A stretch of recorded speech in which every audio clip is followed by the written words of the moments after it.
2014 жыл 23 қаңтар. Бұл мен үшін ең азалы күн болды.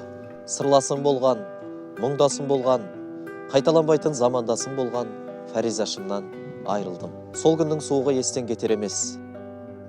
Өзі де сондай сұсты адам еді, күні де суық болды. Бұл белгілі ақын Ақштап Бақтыгерееваның қаламда сәпкесінің қазасына жазған азанамасы еді.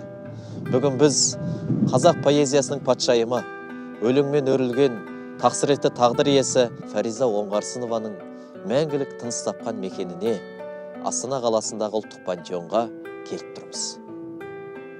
Ақын қыз әдебиет әлеміне қалай келді? Оның жүрегін жаулаған жігіт алғашқы махаббаты кім болды? Жан құрбысы Ақштап екеуінің арасын суытқан қандай жағдай? Және Фаризаны жер қойнына тапсыру кезінде Ақштаптың қандай тілегі орындалмай қалды? Ендеше көрермен, бүгін біз осы сұрақтарға жауап береміз. Сіз зейін қойып тыңдаңыз.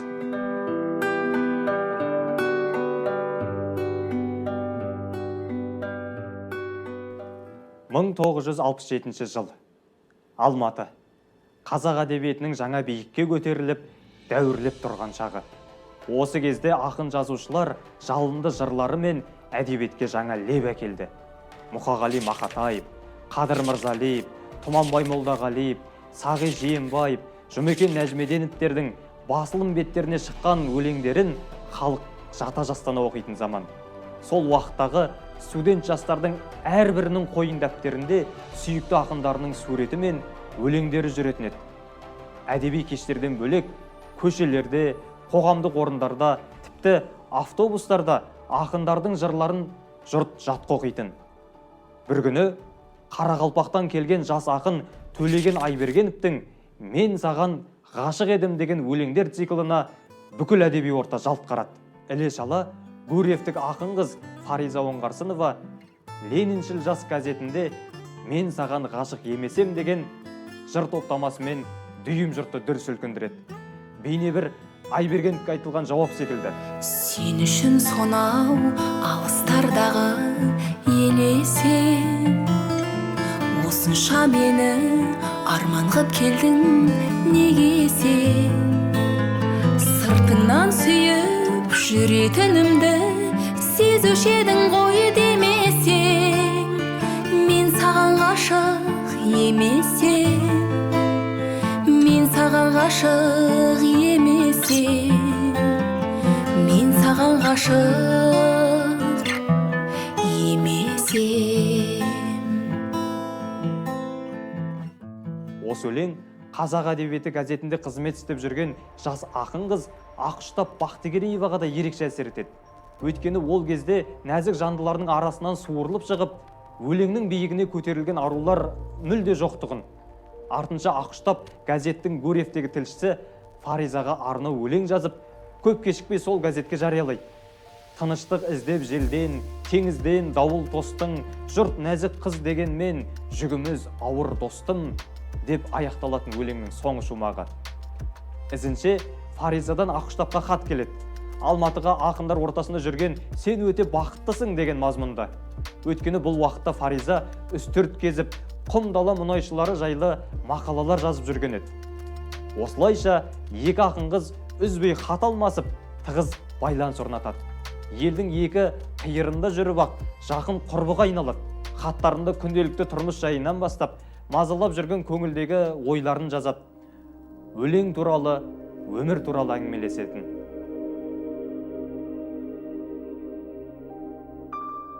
Ақштап, аман жүрсің бе айналайын? Көңіл күйде өзгеріс бар ма? Мен аман есен келдім. Тыныштық. Кетерде көре алмадық қой. Барлық жағдайыңды, Алматы басының өзгерістерін айтып хат жазып тұр бос уақытыңда.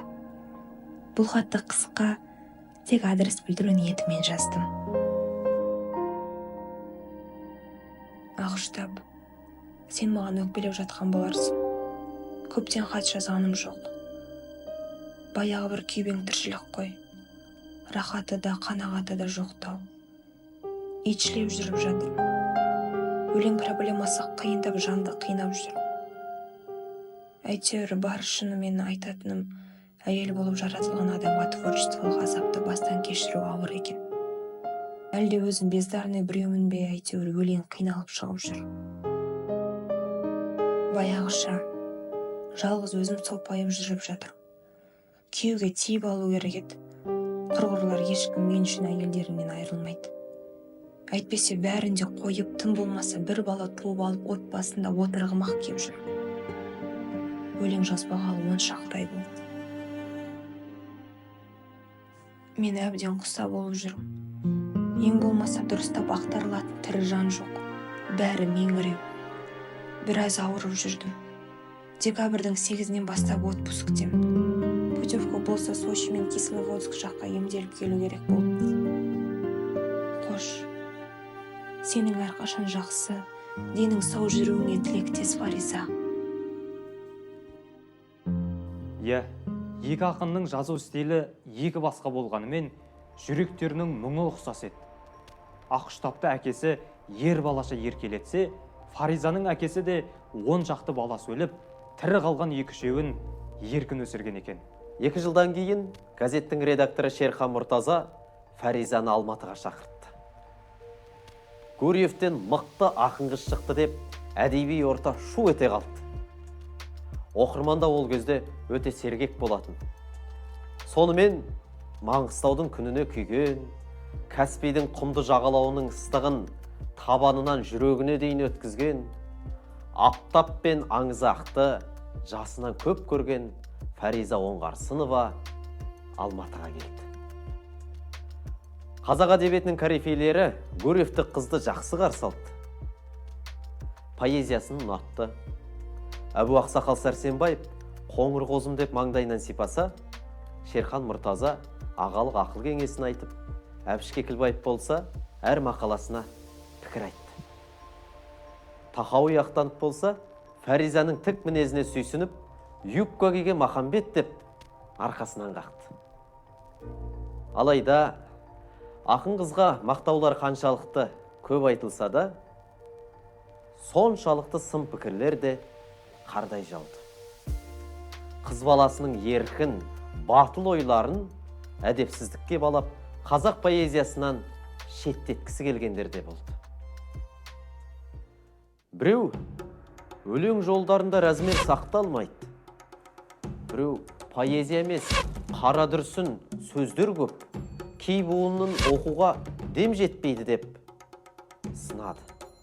Әрине, бұл ақын жанына оңай тимесі анық. Сондай сын мақала жарияланған күннің бірінде Ақұштап Фаризаның қасында болды. Естелігінде Ақұштап бұл сәтті былай деп суреттейді.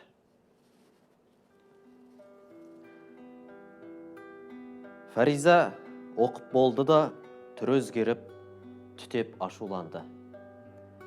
Ол кезде пластик ыдыстар жоқ, қоқыс салатын темір шелек тұрған. Соны әкеліп, ас үйдің ортасына қойды да, жинақты жын қаққандай ызалана жыртып, соған лақтыра бастады. Мен түгел жыртылмағанына жармасып, шығарып алып жатырмын. Суырмаларды жұлқылап, сіріңке тауып алды да, от қойды. Қой деп едім, тыңдаған жоқ.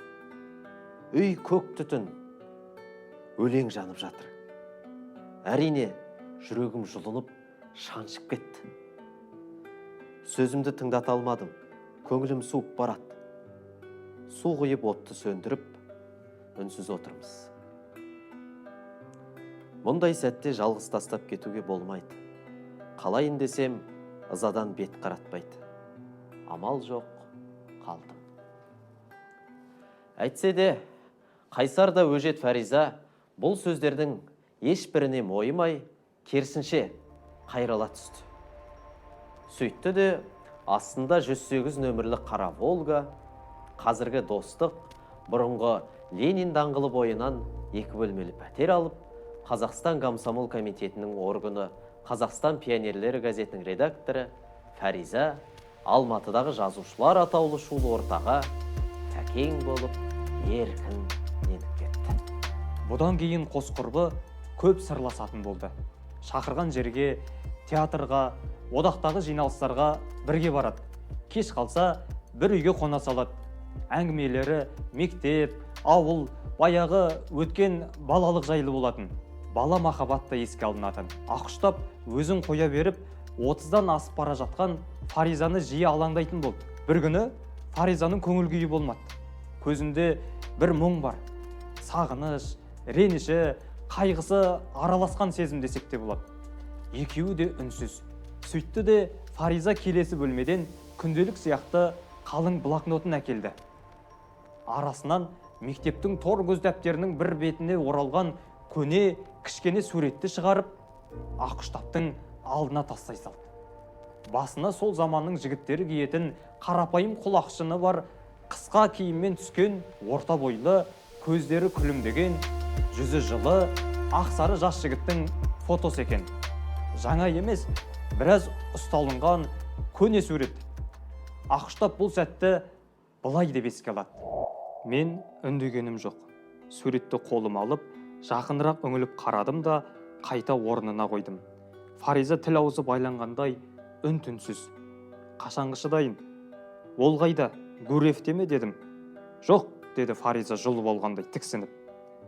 Фариза тұрып бара жатқан орындығына қайта отыра кетті де, әңгімені өте пәс дауыспен өзі жалғады. Ол Алматының дәрігерлік институтында оқыған, болашақ хирург болуды армандаған еді. Мені Фари дейтін. Ол кезде студентте не болушы еді? Каникулға келгенде маған бірде дәрігер пинцетін, бірде скальпель әкелетін, кейін үйімізге керек болады деп. Мені кесіп көресің бе деп күлетінмін. 3-ші курсты бітірген жылы Гурьевте мотоциклден құлап жазым болды. Мен тілдесе де алғаным жоқ. Жерлеуіне баруға да батылым жетпеді. Келер жылы құда түсірем деген арман солайша үзілген. Мен есімді жия алмадым, ешкімді сүйе алмадым. Сөз салғандар болды, біріне де қарағым келмеді. Көз алдымда тек соның бейнесі, тек соның мінезі, күлкісі. Қазір де сол алақанның жылуын қолыммен сезем. Ұмыту түгілі жыл өткен сайын сағына түсем. Тіптен есімнен кетпейді ол. Сенің көзіңде оған ұқсас бірдеңе бар. Ол да ақсар еді. Енді сен маған соны елестетесің де тұрасың. Соңғы кезде сен келем десең, сол тіріліп келетіндей күй кешем. Күтемін. Осы мен жынданатын шығармын. Деп, мойнымнан тас қылып құшақтап алып, ағыл тегіл жыласын. Мен жұбатпай отыра бердім. Жібек кеудешемнің иығы су болып, жеңсіз білегімнен тамшы жас жылжып ақты. Біраздан соң өзі жылауын қойды, бетін жууға кетті. Одан кейін мен Фаризаның көзіне жас алғанын көргенім жоқ. Тас мүсіндей қатты да қалды. Тор көз дәптерінің екі бетін ашып, алдыма қойды. Мен үнсіз оқи бастадым. Біраз үнсіздіктен кейін мен өлең жазуды оны Алматыға шығарып салып, күтіп жүрген жылдарда бастап едім ғой деді. Содан соң мен ол жігіт жайлы ауыз ашпадым. Тек келер жазда Гурьевте анасының бөлмесінде терезенің алдында жатқан пинцетке көзім түсіп, жүрегім шымете қалды. Фариза байқаған жоқ. Мен пинцетті терезенің алдында тұрған кітаптың тасасына итере салдым. Уақыт осылай зулап өте берді. Күндердің күнінде Ақұштаптың Жәңгерей деген ағасы келіншегін ертіп Алматыға келеді. Соған орай сенбі күні Әбіш Кекілбаев бастаған жас әдебиетшілер тобы Фаризаның үйіне жиналады. Кеш көңілді болу үшін Фариза күй тартуға ауылда сіңлісі Ғабдырахим деген жігітті де шақырады. Көп сөзге жоқ, адам бетіне тік қарамайтын, ұялшақ, ақ сары жігіттің домбыра қағысы Ақұштапқа ерекше әсер етеді. Сол күннен бері Фариза, Ақұштап, Ғабдырахим бірге жүретін болды. Бірге театр көреді, әдеби кештерге қатысады. Күндердің күнінде Фариза Гурьевке жол жүреді. Ғабдырахим Ақұштапты күн сайын жұмыстан шығарып салып жүреді. Екеуінің арасында махаббат пайда болды. Анама Ғабдрахим деген жігіт мені ұнатып жүретінін айттым, дейді Ақштап. Енді Фаризаға айтуым қалды. Айттым. Ол қиналып тыңдады. Күрсінді, сырттай құптаған болды, іштей қарсы. Тіптен мені қызғана бастағанын өзді түсіне алмады. Ақштаптың естелігінде осылай суреттеледі бұл жағдай. Кім білсін, сол сәтте Фаризаның шынымен қандай сезім кешкені тек өзіне аян. Бірақ құрбысы Ақштаптың әпкесінің көңіл күйінің себебін осылай деп түсінгенін байқаймыз. Осыдан соң көрер көзге құрбылардың қатынасы сиреді. Ақштап ұрысқан да жоқпыз, таласқан да жоқпыз, осылай бізді тағдырдың жолы екіге айырған еді дейді. Әрі қарай өз сөйлесін. Мен үш ұйықтасам, түсімен беген 15 жан тұратын үйге келін болып кеттім. Фариза шулы Алматыда жалғыз қалды. Бірақ Фариза сырт көзге жалғыз болған жоқ. Ол көп адаммен араласты. Күнде жиналысы, кештері болды. Алайда оңашада Фариза жан сырын тек өлеңге ақтарды. Дара күндерінің, нала түндерінің серігі болып өлең қалды. Фаризаның өзін әдебиеттің күрделі жанрларына аямай салып, қоғамдық қызметте де қайраткерлік танытуының арғы жағында осы себеп жатуы мүмкін. Ол бала кезінен ер мінезді болып өсті. Тағдыр оны ержүректікке тәрбиеледі. Фариза ағасының 10 баласын өсірді. Бақты, бәрін адам етті. Бір ғажабы, балалар тілі шыққаннан кейін Фаризаны папа дейді. Бұл тұрғыда Мұқағали Мақатаев пен Фариза Оңғарсынова рухани үндес жандар еді. Ол аурухана палатасында қатты жалғызсырап жатып, Фариза да жалғыздықты түсінетінін сезіп, әйгілі Фариза қыз өлеңін жазды. Фариза, Фариза жан, Фариза қыз. Өмірде ақындардың бәрі жалғыз. Фариза, Фариза жан, Фариза қыз. Өмірде ақындардың бәрі жалғыз. Біріміз бірімізден арылармыз.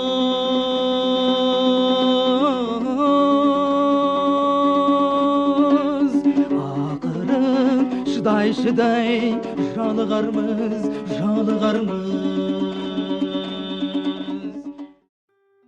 Қаралы жиынның кешінде мені Астана телеарнасы шақырды. Жүргізуші Фаризаның пантеонда қалуы дұрыс деп санайсыз ба деп сұрады. Менің сол жерде берген жауабым жалған шықты. Бәрін басқарып қойған Иманғали Тасмағамбетовке ешкім қарсы шыға алмай қалғанда мен не демекпін? Өз жүрегім Фаризаны Атырауға, туған топырағына жерлеуді қалайтын. Енді айттым не, айтпадым не, менен кім пікір сұрап жатыр екен? Ақштап Бақтыгерееваның Фариза Оңғарсыноваға арнап жазған кітабының соңғы беті осылай аяқталады. Бұл қайталанбас ақынның, қайсар әйелдің және жанашыр құрбының рухына бағышталған сағыныш хат еді. Бұл менің Фаризам. Біздерді де жоқтайтын жан болса егер, шаң басқан архивтерден табылармыз.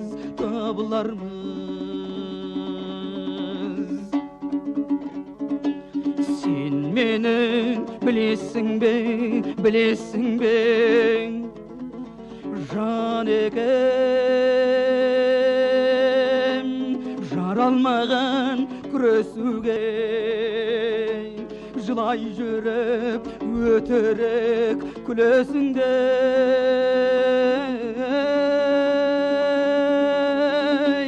Жүресіңде қоясың, жүресіңде.